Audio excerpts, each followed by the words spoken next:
Can feel good when they have their health, their bills to pay, they have happy relationships, the children are acting normal. Anybody can be positive then. Anybody can have a larger vision then. Anybody can have faith under those kinds of circumstances. See, but the real challenge of growth, mentally, emotionally, and spiritually, comes when you get knocked down. You got to keep your mind concentrated. Next time management essential is learn to say no. Boy, it's easy to overload your calendar, get yourself into all kinds of time management problems simply because you didn't have the strength to say no when you should have said no. It's much more difficult to say no and then try to get out of it later. Call back, make the arrangements, go through the whole embarrassment. Better to say no than to say yes and have to back out. Ron Reynolds has a good phrase. Says, don't let your mouth overload your back. Life is hard. See, for every time you have a plan, a dream, an aspiration, or a goal, do you know what happens every time you have one of those? This thing comes along called life. It happens to everybody. Life has disappointment. It got peaks and valleys. You're going to lose somebody you care about one day. That's a valley. Somebody going to close the plant you thought was going to stay open so you can retire. That's a valley. Somebody going to fire you for an unjust cause. That's a valley. The people that got your credit card going to sell their company, going to sell their business to another credit card company. Your 18% go up to 26%. You don't even know why now. Your minimum didn't change because it's life. You can stop thinking that life finna be easy, because I got news for you, it ain't. I suggest to you, if you want to become diamond, write down 5 reasons of why it is worth it for you to become a diamond, to experience that level of achievement. What is it that will give you the drive? What is it that will ignite the courage in you to get up and come back again and again and again? How is it that you would be able, what reasons that could tap into that deep down feeling that goes to your gut, that no matter how many times you get knocked down, that you're coming back?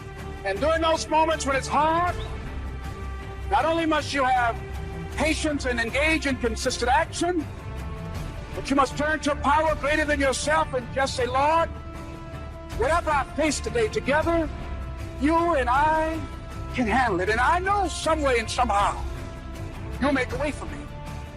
But here's what the great law says. It does not say if you need, you will reap. That's not what it says.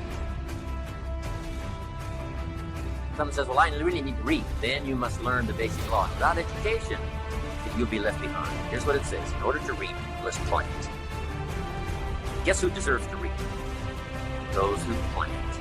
So, could I deserve something unique and valuable? Yes, if you understand the law, if you understand how it works in your own self-interest. We must plant. We must give to the soil. We must turn it loose. We must let it do its work. We must have patience to take care of it. Now we deserve it. If you need, you must plant. Next, if you need to find, in your own self-interest, if you need to find, here's what it says. You must search to find. Finding is reserved for those that search. They're the ones that deserve it. Somebody who says, well, this person really needs to find a good idea, then they must go searching. Good ideas are like mining for gold. You've got to develop the mental machinery to go look, go sifting, go searching, go looking. And if you search, what? You will find the promise is there for everyone in their own self-interest. You'll find all you need to find. If you search for it, you'll find everything you need for your health, everything you need for a flourishing lifestyle, everything you need for a good marriage, everything you need to strengthen your friendship, everything you need for economics. You will find if you'll do like you did today. Spend a couple of days searching, taking a look, seeing if someone has some good ideas to share. All things are conditional. God says, I'm an amateur on God. God says, if you'll move toward me, what? I will move toward you. Always conditional.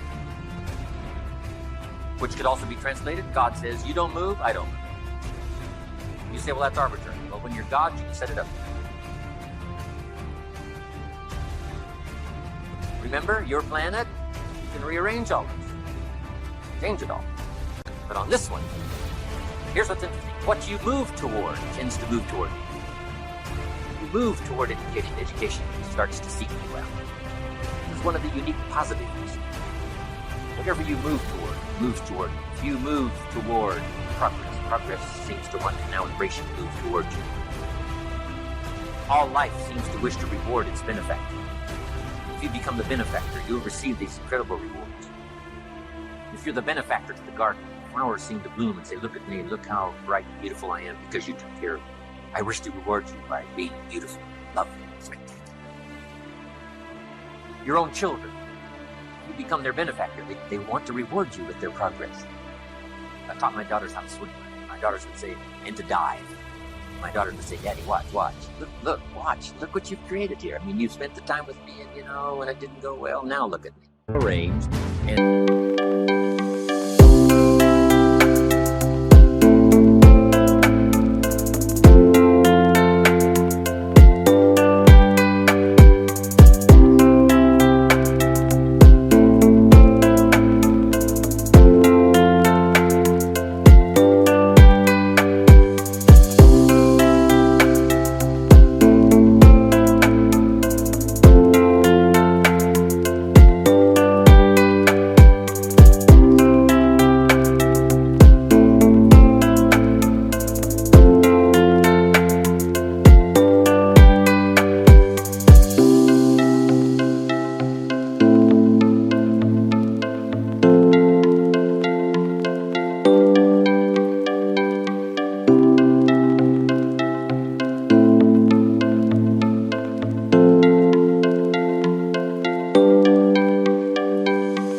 works around the clock for 5 days.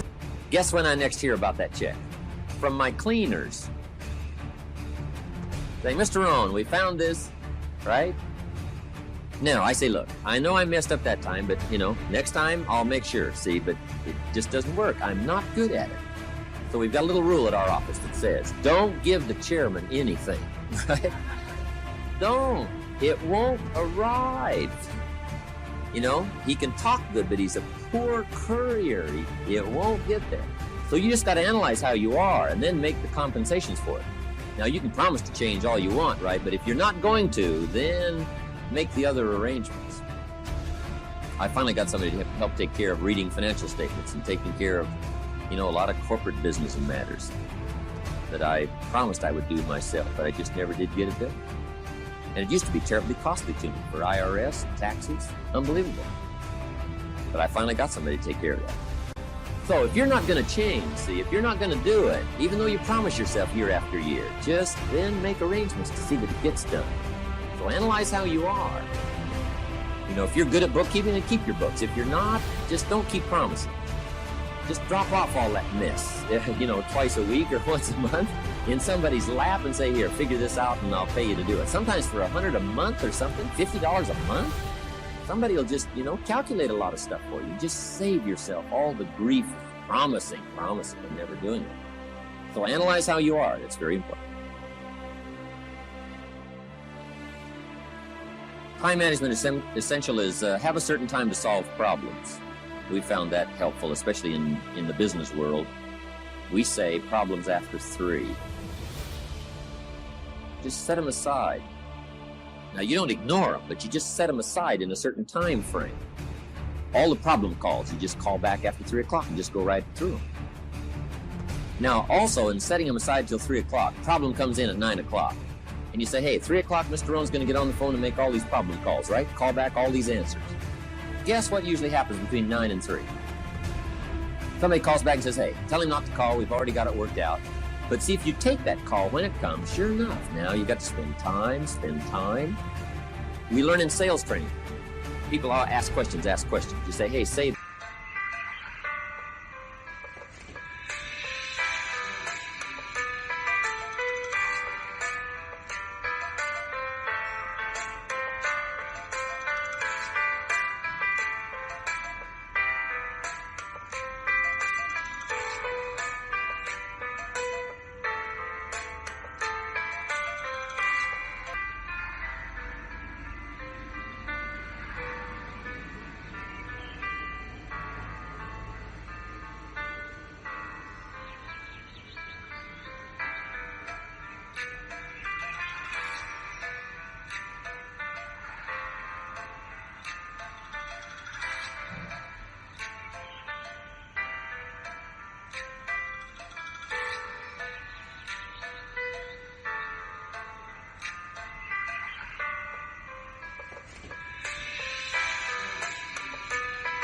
that till training class. Bring that question to training class. You just learn those time-saving things so you don't have to cover the same things with each person.